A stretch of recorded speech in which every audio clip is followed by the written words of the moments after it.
नमस्कार मित्रांनो. गुरुचं जे राशी परिवर्तन होणार आहे म्हणजेच गुरु आता जो मेष राशीमध्ये भ्रमण करतो आहे दिनांक 2 मे 2024 नंतर हा जो गुरु आहे हा वृषभ राशीमध्ये भ्रमण करणार आहे आणि तिथे जवळजवळ वर्षभर राहणार आहे. म्हणजे 14 मे 2025 पर्यंत हा जो गुरु आहे तो वृषभ राशीमध्ये भ्रमण करणार आहे. त्याचे जे प्रभाव परिणाम आहेत हे नेमके धनु राशीवर कशा प्रकारे असणार आहे. त्याचप्रमाणे मे महिन्यामध्ये तुमचं संपूर्ण शरीर स्वास्थ्य कसं असेल, मानसिक स्वास्थ्य कसं असेल, त्याचप्रमाणे जर तुम्ही कोणाच्या रिलेशनशिपमध्ये असाल तिथे गोष्टी कशा प्रकारच्या असेल, जर तुम्ही विवाहित असाल तर गोष्टी मे महिन्यात कशा प्रकारच्या असेल, तुमच्या करिअरबद्दल या सर्व संदर्भातली खुलासेवार चर्चा आपण या व्हिडिओमध्ये करणार आहोत. सर्वात पहिल्यांदा आपण गुरुबद्दल बघू की गुरुचे जे प्रभाव परिणाम आहेत ते नेमके कशा प्रकारचे असेल. जसं की आतापर्यंत जो गुरु होता तो तुमच्या 5व्या स्थानामध्ये मेष राशीमध्ये भ्रमण करत होता. गेल्या वर्षभरामध्ये बरेचसे काही चांगल्या गोष्टीचा तुम्ही अनुभव घेतलेला असेल. म्हणजे गेल्या 4-5 वर्षामध्ये गोष्टी काही तुमच्या मनाप्रमाणे झालेल्या नव्हत्या, परंतु गेल्या वर्षभरामध्ये गोष्टी बऱ्याचशा तुमच्या अपेक्षेप्रमाणे होत होत्या. म्हणजे तुम्ही केलेली कामं योग्य परिणाम होणं, नशिबाची साथ खूप चांगल्या प्रकारे लाभणं, रिलेशनशिपमध्ये काही चांगले अनुभव येणं, त्याचप्रमाणे आर्थिक संदर्भामध्ये सुद्धा काही चांगले अनुभव येणं. सगळ्यात महत्त्वाचं म्हणजे तुमचा जो कॉन्फिडन्स गेल्या 4-5 वर्षामध्ये गेलेला होता हा तुमचा बऱ्याच प्रमाणात रिगेन झाला होता, म्हणजे परत तुम्ही मिळवलेला होता. आता या वर्षामध्ये म्हणजे आता या मे महिन्यापासून ते जवळजवळ येणाऱ्या मे महिन्यापर्यंत गोष्टी थोड्याशा वेगळ्या होऊ शकतात. कारण जो गुरु आहे हा गुरु तुमच्या 6व्या स्थानामध्ये शत्रू राशीमध्ये भ्रमण करणार आहे. साधारण पहिली सगळ्यात महत्त्वाची गोष्ट म्हणजे स्वतःच्या आरोग्याकडे लक्ष द्या. आरोग्याच्या संदर्भातले काही त्रास या दरम्यान डोकं वर करू शकतील. खास करून जर का तुम्हाला आरोग्याच्या संदर्भातले काही त्रास किंवा तसा काही तुमचा इतिहास असेल आरोग्याच्या संदर्भात, म्हणजे तुमचं आरोग्य वरच्यावर समजा काय प्रॉब्लेम असेल किंवा तशा प्रकारचे काही अनुभव असतील तर थोडीशी काळजी घेणं गरजेचं राहील. थोडंसं त्या संदर्भातली काही लक्षणं तुम्हाला या संपूर्ण वर्षामध्ये दिसू शकतील. थोडंसं या संदर्भात अलर्ट राहणं गरजेचं राहील. याचप्रमाणे ज्या ठिकाणी तुम्ही काम करता, नोकरी करता किंवा व्यवसाय करता त्या ठिकाणचं वातावरण सुद्धा थोडंसं वेगळं वाटू शकेल. म्हणजे तुमच्या विरोधातलं अपेक्षेपेक्षा थोडंसं वेगळं वाटू शकेल. सगळ्यात महत्त्वाचं म्हणजे या संपूर्ण वर्षामध्ये तुमचं जे काही कार्यक्षेत्र असेल त्या संदर्भातल्या नवनवीन संधी तुमच्या समोर येऊ शकतील. म्हणजे कार्यक्षेत्रामध्ये बदलाव करायचा असेल, पूर्णपणे काही वेगळा विचार करायचा असेल तर तशा संदर्भातल्या सुद्धा काही संधी तुम्हाला या संपूर्ण वर्षामध्ये येऊ शकतील. परंतु काळजी घ्या, जी काही तुम्ही गोष्ट कराल त्या संदर्भात नीट विचार करा, सखोल विचार करा. कारण हा जो तुम्ही बदल करा त्याचा जो परिणाम असेल तर तुमचं संपूर्ण आयुष्यावरती होणार आहे तो बरा आहे की वाईट आहे याचा नीट विचार करा. कारण तुमची संपूर्ण जी वैयक्तिक कुंडली आहे ही सुद्धा त्यामध्ये फार महत्त्वाची ठरते. तर इथे थोडंसं लक्ष देणं गरजेचं राहील. परंतु तुम्हाला ऑपॉर्च्युनिटी वगैरे चांगल्या संधी तुम्हाला चांगल्या मिळतील हे मात्र निश्चित. आता दुसरी महत्त्वाची गोष्ट म्हणजे आर्थिक संदर्भ. या संपूर्ण वर्षभरामध्ये थोडंसं तुमच्याकडून स्पेंडिंग किंवा खर्च थोडेसे जास्त होतील आणि त्याचा परिणाम थोडंसं आर्थिक तंगीवरती येऊ शकेल. मग आपण लोनचा वगैरे विचार करू. म्हणजे आपण विचार करतो लोन काढू का, कर्ज काढायचं का, कर्ज तुम्हाला सहजपणे मिळेल त्याच्याबद्दल सुद्धा काळजी करू नका. परंतु ते कर्ज कशा प्रकारे फेडायचं आहे याचा तुमच्याकडे एक थोडंसं एक पेपरवर्क असलं पाहिजे की कशा प्रकारे ते तुम्ही फेडू शकणार आहात. कारण तुमची जी राशी आहे डिसिप्लिनच्या बाबतीमध्ये थोडीशी पुढे मागे असते.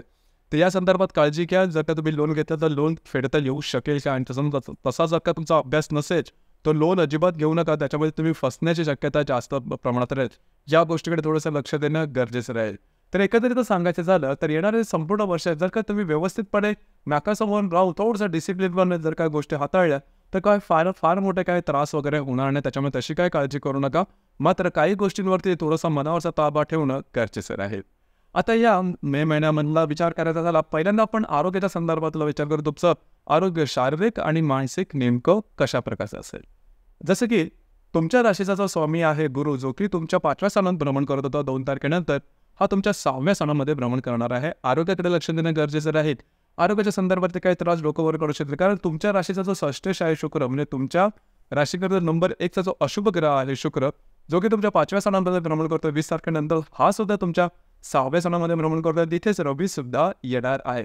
म्हणजे 6व्या स्थानामध्ये रवी, गुरु, शुक्र हे 3 ग्रह असणार. याच्यामुळे आरोग्याच्या संदर्भातले त्रास, त्याचप्रमाणे तुमचं जे काय कार्यक्षेत्र असेल त्या ठिकाणचे जे सहकर्मी असेल किंवा वरिष्ठ असेल त्यांच्यावर खटके उडणं अशा प्रकारचे काही अनुभव येऊ शकतील. मनावरती दाबा ठेवा. म्हणजे तुम्ही सरळ मार्गाने चाला, मग काही त्याचा काही त्रास होणार नाही किंवा उद्भवणार नाही.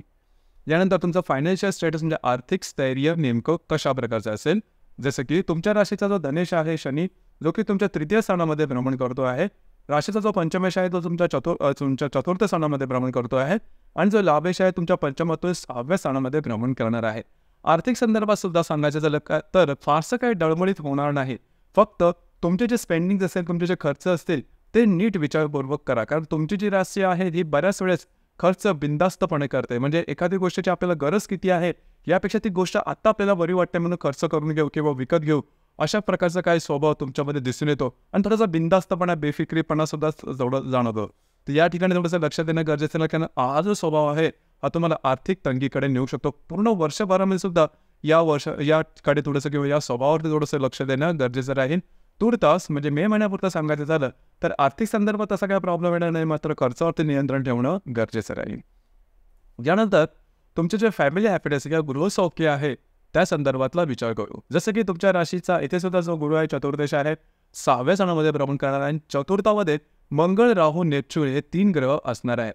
त्याच्यामुळे घरातल्या संदर्भातली जी आघाडी आहे गृहसौख्याच्या संदर्भात, घरातल्या व्यक्तींबरोबर छोट्या-मोठ्या गोष्टी वादविवादाचे प्रसंग निर्माण होणं, डिफरन्स ऑफ ओपिनियन ज्याला आपण म्हणतो, गैरसमजामुळे काही गोष्टी ताणल्या जाणं, अशा प्रकारचे काही अनुभव येऊ शकतील. घरातल्या ज्या वयोवृद्ध व्यक्ती असेल त्यांच्या आरोग्याकडे लक्ष द्या.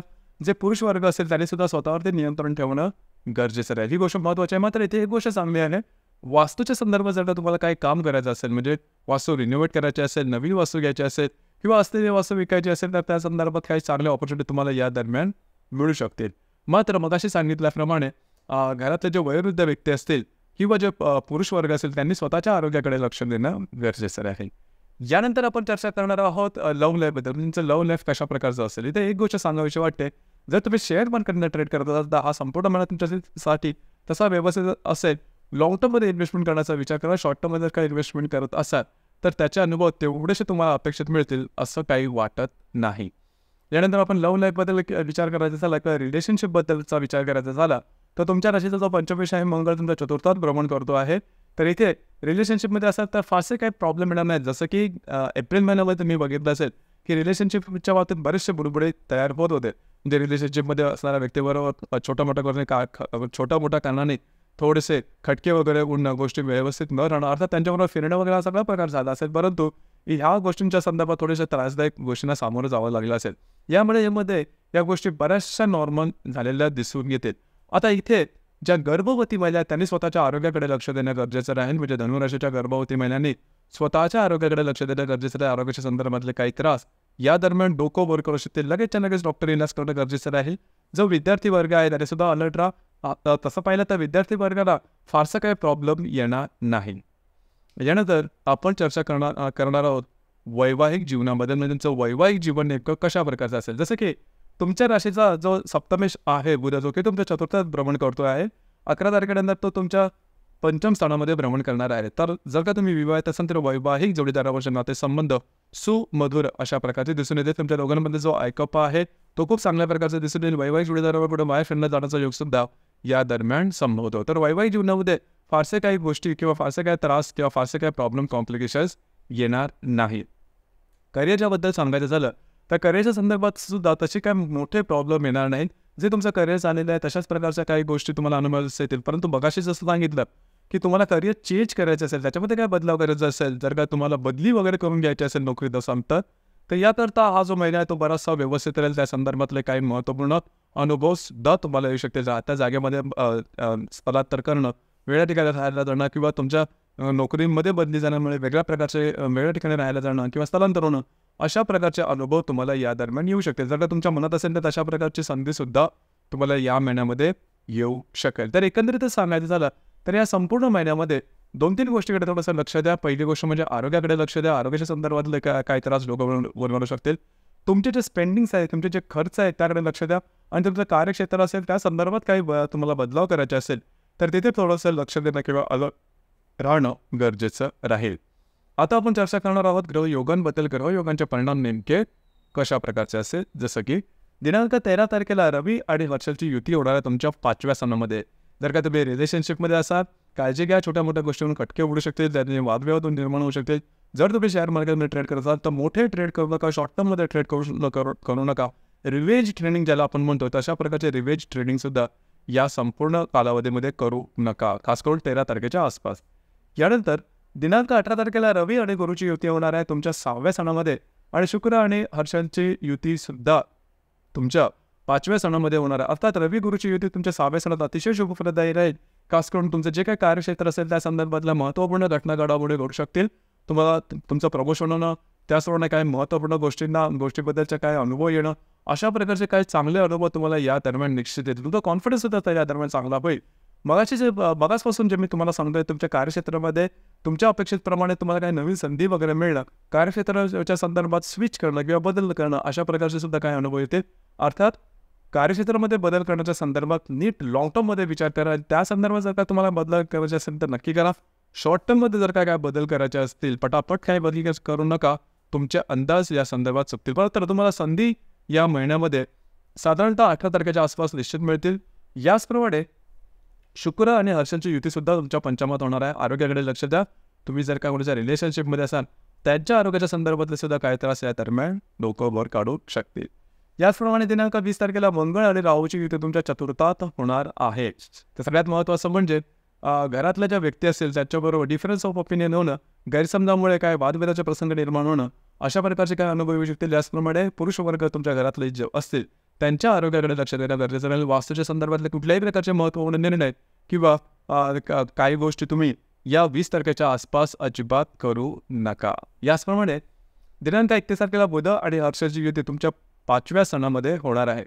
तर कागदोपत्री व्यवहारापासून थोडंसं सांभाळून घ्या. खास करून जर तुम्ही शेअर मार्केटमध्ये ट्रेडर असाल तर कागदोपत्री व्यवहारापासून थोडंसं लांब राहणं गरजेचं राहील. कुठल्याही प्रकारचे महत्त्वपूर्ण निर्णय या दरम्यान घेऊ नका.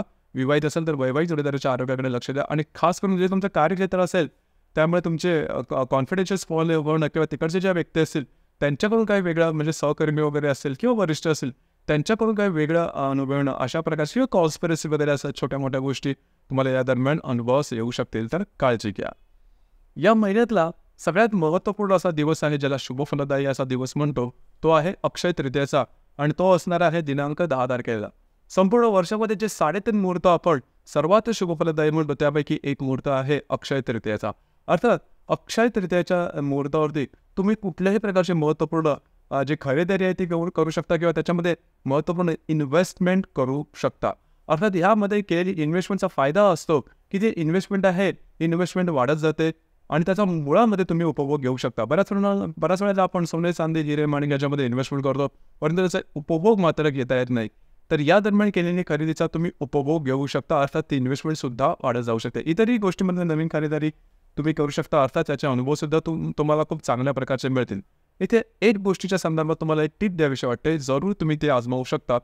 जसं की आपल्या नेहमीचे पैसे आपण ज्या पाकिटात ठेवतो किंवा वॉलेटमध्ये ठेवतो, स्त्रियांच्या बाबतीत पर्समध्ये ठेवतो, तर ते जे पर्स आहे किंवा ते जे वॉलेट आहे ते तुम्ही साधारणतः दिनांक 10 तारखेला अक्षय तृतीयेच्या दिवशी जरूर खरेदी करा आणि त्याचा प्रत्यक्ष वापर करा. अनुभव तुम्हाला खूप चांगला येईल संपूर्ण वर्षामध्ये. खास करून तुम्ही ज्या पाकिटामध्ये पैसे ठेवतो त्याला पैशाला आपण पाय फुटणं वगैरे म्हणतो किंवा पैसे जास्त खर्च होणं, हा प्रकार बऱ्याच प्रमाणात कमी होईल आणि सेव्हिंग्स तुमची खूप चांगल्या प्रकारे होईल. तर हा जो परिणाम आहे किंवा त्याचा ही जी टीप आहे त्याचा तुम्ही जरूर अनुभव घेऊ शकता. याचप्रमाणे या महिन्यातली जी अमावास्या आहे ती दिनांक 8 तारखेला होणार आहे तुमच्या पंचम सणामध्ये आणि जी पौर्णिमा आहे, बुद्ध पौर्णिमा आहे, ती दिनांक 23 तारखेला होणार आहे. तर अमावास्याच्या दिवशी जर का म्हणजे दिनांक 8 तारखेच्या आसपास 2-3 गोष्टींच्या संदर्भात काळजी घेणं अतिशय महत्त्वपूर्ण राहील. खास करून जर का तुम्ही रिलेशनशिपमध्ये असाल तर वादविवादाचे प्रसंग निर्माण होऊ शकतील. रिलेशनशिपच्या बाबतीत काही टोकाचे अनुभव सुद्धा येतात काय अशा काही अनुभव येऊ शकेल. गर्भवती महिलांनी खास करून स्वतःच्या आरोग्याकडे लक्ष देणं गरजेचं आहे आणि आरोग्याच्या संदर्भातले काही रिमोट त्रास या दरम्यान येऊ शकतील. स्ट्रेस टेन्शन थोडंसं जास्त येऊ शकेल. जे विद्यार्थी वर्ग आहेत त्यांनी सुद्धा या दरम्यान काळजी घ्यायला हवी. आणि खास करून जर तुम्ही शेअर मार्केटमध्ये ट्रेड करत असाल तर भावनेच्या आहारी जाऊन कुठल्याही प्रकारची मोठी रिस्क अजिबात घेऊ नका. तुमच्या अंगाशी ती रिस्क येऊ शकेल. तर एकंदरीत सांगायचं झालं तर अमावास्या आणि पौर्णिमा म्हणजेच या महिन्याच्या 8 आणि 23 तारखेला रविचंद्राचं आकर्षण पृथ्वीकडे थोडंसं जास्त असतं. त्यामुळे आपण जास्त भावनातीत होतो आणि भावनातीत होऊन घेतलेले निर्णय हे बऱ्याचदा चुकण्याची शक्यता जास्त प्रमाणात असते. त्याच्यामुळे अशा प्रकारचे निर्णय घेऊ नका, वादविवादात जाऊ नका, कागदोपत्री व्यवहार करू नका आणि महत्त्वाचं म्हणजे कुठल्याही प्रकारचे मोठे निर्णय घेऊ नका जेणेकरून तुमच्या आयुष्याची दिशाच बदलून जाईल. तर मित्रांनो, हे होतं धनु राशीचं मे 2024 करताचं संपूर्ण राशीफळ. आपल्याला राशीफळ कसं वाटलं, त्याचा अनुभव कशा प्रकारे घेतला नक्की कळवा आणि आपले जे चॅनल आहे मराठी ज्योतिष कट्टा हे सुद्धा लाईक, शेअर आणि सबस्क्राईब नक्की करा. धन्यवाद.